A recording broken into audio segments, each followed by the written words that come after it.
I mean, the last couple weeks you faced some very run-heavy offensive presences. How do you prepare a secondary to face, its first real passing challenge, and leading that challenge is one of the best quarterbacks in the country? Yeah, I would say every single week you're preparing for the challenge.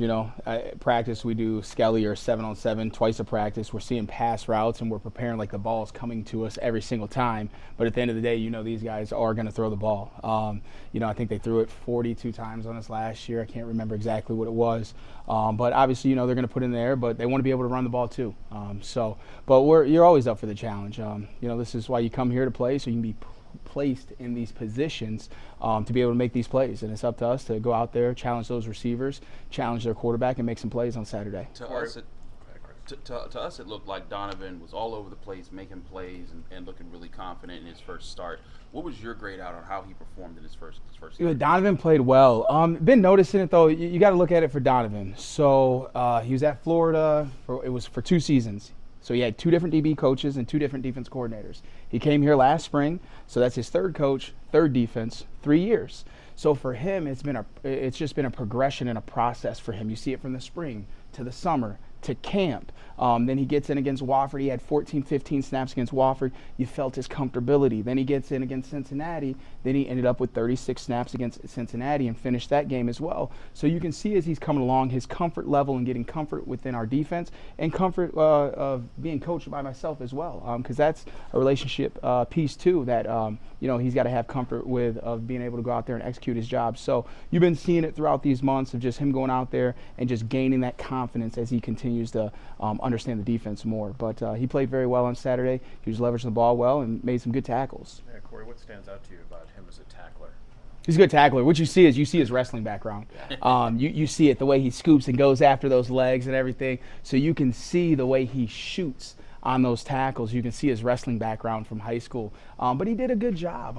I think he was in on 18 tackles. He had 1 missed tackle on Saturday that he was sprinting 40 yards across the field and just got a little bit high on the ball carrier, but was hustling his butt off and missed that one. But he's taking great angles, which he's improved on throughout the last few weeks. He was just physical. He came in there with some just passion and physicality on Saturday. That position often makes a lot of tackles against a run-based offense, but how different is the challenge for him, specifically in his spot against this offense this week? Well, see, these guys still want to run. They still line up in run formations and want to run the football as well. So he's still going to have his opportunities, but he'll have his opportunities to be able to cover too, which we got to get better at there, where we had 2 catches on us on Saturday. So there's some things, we're working on to get better there to make sure those we're better in those situations on Saturday. But he'll still have opportunities for himself this weekend. What separates Drake May from some other quarterbacks around the country? One thing that you notice, just as you put on the film right away, on Sunday that ball jumps out of his hand. You can really see that of just some of the field throws that he can make.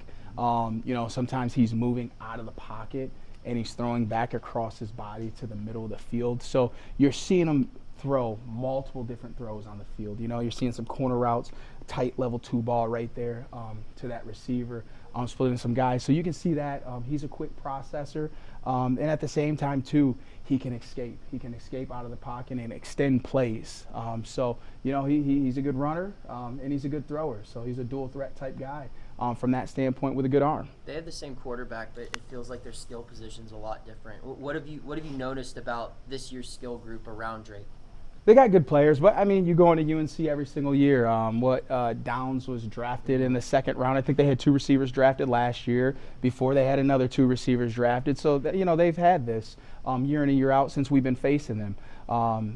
So they got another group. It's new guys, but you can see their athleticism. You can see them drop hips and some twitch and getting in and out of breaks. So it's a good group around them. What's McCallum do well? He's good. Well, you see, so we've faced him for 3 years now. So he was at Georgia Tech. I think he had 3 catches for 24 yards against us last year. 2 years ago, he had a 7 route on Hallett down there at Georgia Tech.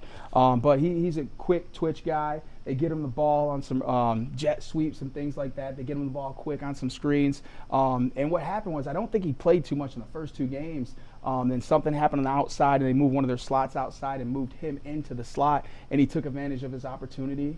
I think it was 15 catches for 165 or 75 against Minnesota.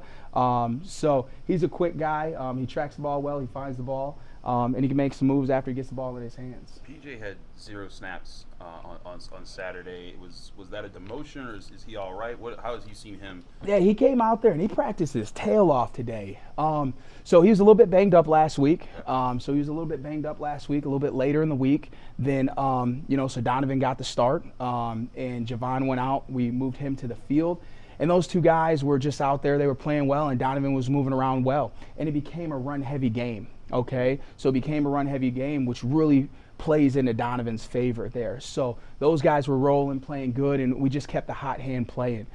So at the end of the day, PJ came out there, practiced his tail off today, came out there physical, had some good coverage reps, and, was out there competing the same way with Steph as well, because, both those guys saw reps in the first 2 games. And, on Saturday, we played with 2 guys and let those 2 roll. But the other 2 guys came out there competing and fighting and challenging for the spot to get their butts out there on Saturday. And they got to continue that Wednesday, Thursday, and for the rest of the week. How important has the competition in your safeties room improved your players as a whole?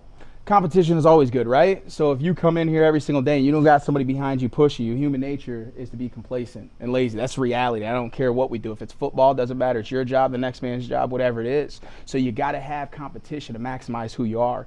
And at the end of the day, those guys coming in there pushing those are only going to make Donovan and Javon practice harder. And you know what? If they don't practice hard, well, they might not be playing next game either. You know what I mean? So that's what competition is. And if you have a good program, you should have that competition in those spots. So we're glad, and you know what? Those guys invite the competition, because at the same time, even though they're competing for the spot, they're still helping each other, and they know whoever comes to the top, that's going to be the best for the team. So they love the competition and challenging each other every day. On the note of competition, I mean, this was a passing attack that caused some problems against your secondary last year, especially in the second half. Do you think that those guys hold on to that? Guys who were around last year, do you think that they have a little bit more of a spark heading into this one, trying to get their get back? Yeah, I would say, at the end of the day, we're starting ACC play. Yeah. So that's enough said right there. Regardless, last year, I remember they threw 5 touchdowns and 388 yards last year. Okay, so we remember that. But at the end of the day, you got to be able to let those things go and move on. And this is conference play, and we're ready to get into conference play and compete. We know the challenge. If it's North Carolina or whoever we play next week after that, they're coming in there to pass the ball on us, and it's up to us to stand in there and challenge guys and make plays on the ball.